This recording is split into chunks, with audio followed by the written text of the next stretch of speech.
Aggrandize.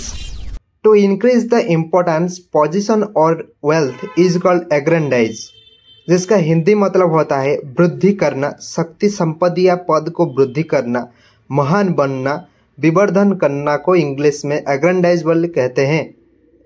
Jar Odia अर्थ होउची व्यक्ति बा राज्यर शक्ति, संपद व प्राधान्य आदि को वृद्धि करने को इंग्रजी में एग्रेंडाइज बोली कहा जाए। यह को मध्य राज्य विस्तार करने, संपत्ति बढ़ाइया को मध्य कहा जाए। चलंतु किसी एग्जांपल लेके आम यहाँ भल से बुझा। राजा निज को वृद्धि करने को चेष्टा कले। The king sought to aggrandize himself. से चाहूले केवल तांको संपत्ति वृद्धि करिबा। All he desired was to aggrandize his estate. तो मुझे कही रखुची एग्रेंडाइज एक वर्ब वर्ड अटे, जार सिनोनिम्स गुड़िक हेउची इनक्रीज, इंटेंसिफाई, एक्सटेंड, एक्सपांड। और यार एंटोनिम्स गुड़िक होउची abridge, reduce, shorten, shrink, weaken. तो एमती किसी वर्ड मीनिंग जानिया वीडियो को लाइक करंतु, चैनल को सब्सक्राइब करंतु।